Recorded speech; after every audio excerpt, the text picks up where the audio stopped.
This episode of Local Film Talk was recorded in the Green Room at Natty Green's in downtown Raleigh. Perfect for business meetings or just joining friends to watch the big game, the Green Room is the ideal place to host your next event. To learn more, contact David Crack at 919-232-2477 or email david at nattygreens.com.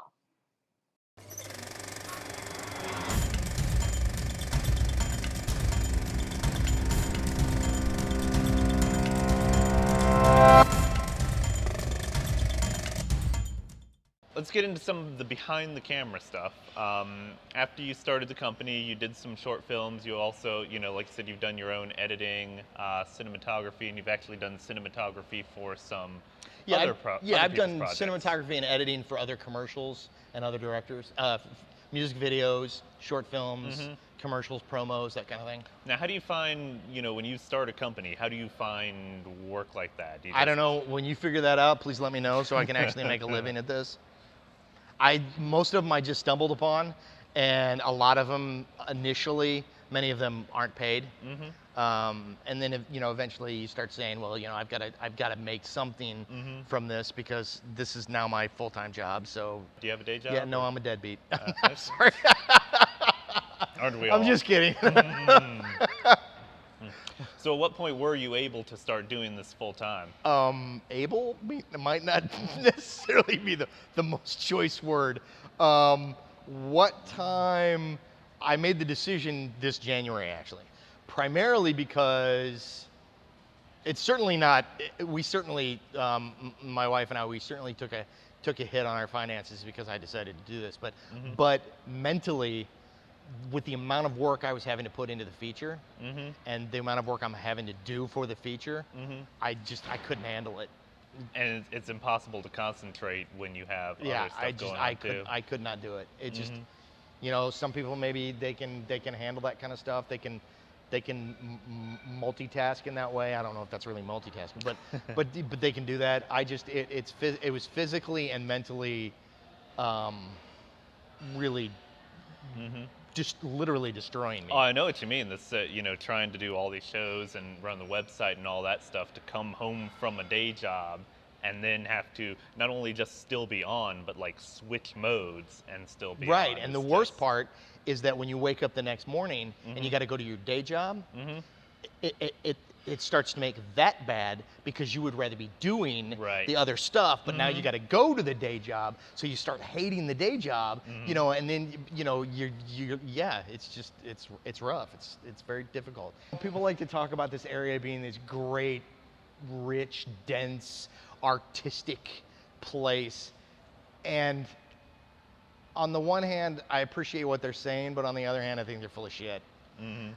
Somebody's in the music scene. I'm not, but if somebody's in the music scene, I'm willing to bet that if you ask them the same thing, you'd hear the same thing. Actors in the area, if you work with actors in the area, everybody says, there's a lot of great talent here. And I'm like, really? All right. How come you're always seeing the same 10, 15 people in everybody's pieces? If it's really that rich. Those people around here who are good get a lot of work. Yeah, they do, and there's nothing wrong with that, and that's great. But I think I'm not sure if everybody's trying to like buck themselves up, because I mean we're in a horrendously difficult art. I mean, all arts are difficult, but I mean, a career, a vocation, I guess. It's extremely difficult because, and actors, I think, are even more so than a filmmaker, a director like me, or like an editor or something like that. Because, filmmaking and movies are glamorized to such an extent that it begins to take on this air of like, almost like magic. And people get into it because they want to be famous. Yeah, because they want to be famous. Not because they want to grind at this thing that they love. And you cannot be in this industry unless you realize that for 99.9% of the time that you're in it, you're going to spend that time grinding. Right. And the other thing is that it's one of those things that, again, by the nature of it, it's very centrally located in certain areas. You know, everybody says, you know, if you want to be in filmmaking, especially if you're an actor, you got to go out to Los Angeles or something, or New York. And even if you want to stay in North Carolina, it's, oh, you got to go down to Wilmington. Yep.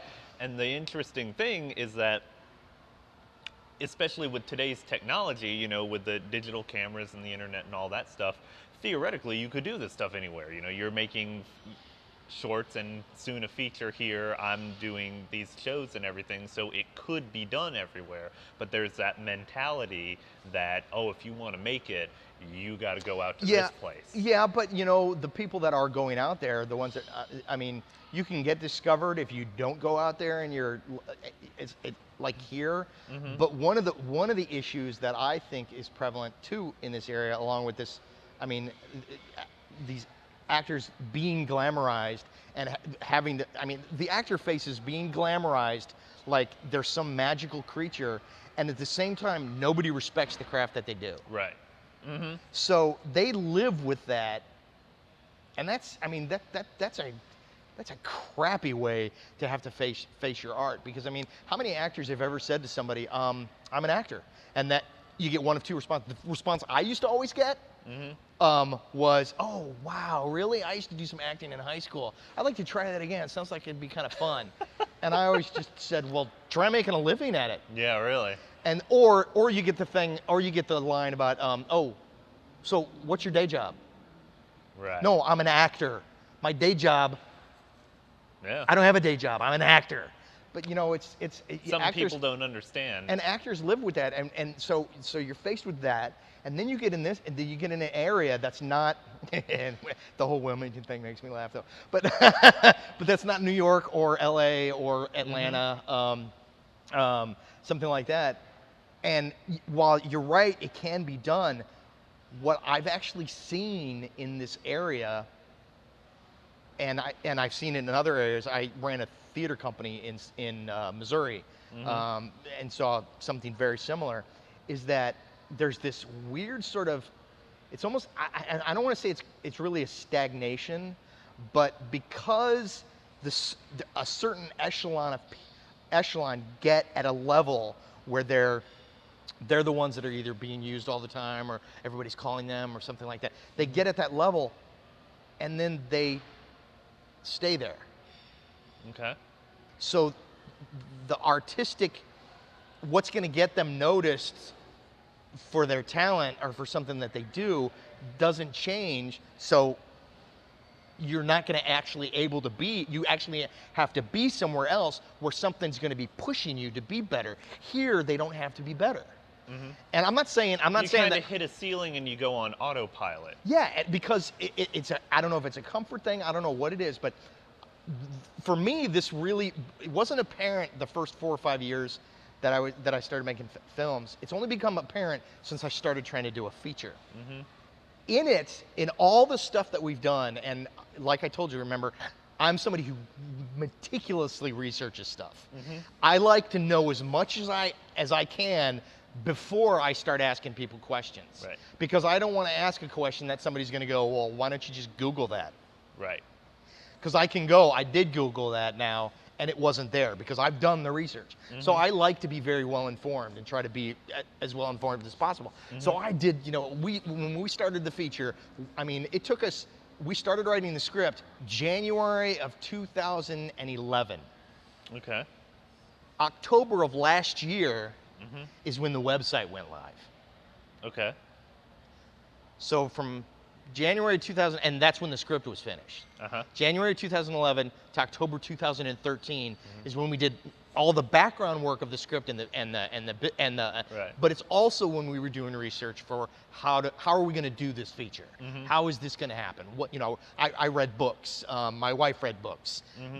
You know, all kinds of stuff. Because there's nothing like making your big announcement and then realizing you just jumped in over your head. You don't know exactly what things going to cost, how long it's going to take and everything, and then all of a sudden these promises you made coming in spring of 2015, it ain't going to happen. Right. But well, you already put it out there. Right. How many times on Facebook have you seen somebody announce a new film they're making and you never hear from that film again?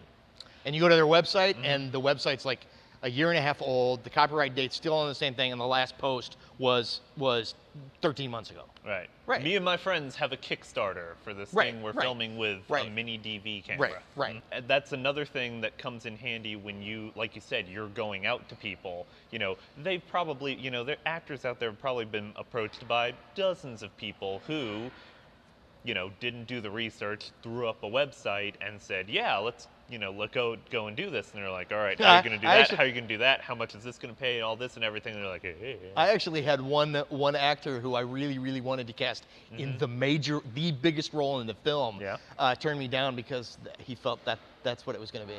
Really? Yep. Yeah. Did you finally explain it to him and he was like, oh, okay. I explained it to him beforehand.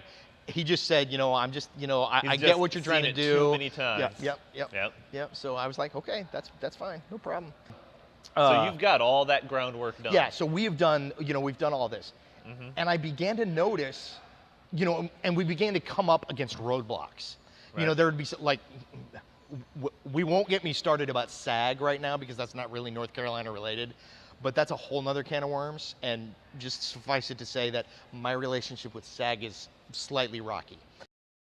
The likelihood of me falling flat on my face is probably pretty high, but any film is actually, if you look at investments, when they hand you a business plan for an investment to ask you if you want to invest money in it, they have to tell you that it's extremely high risk, but it also has a really high return.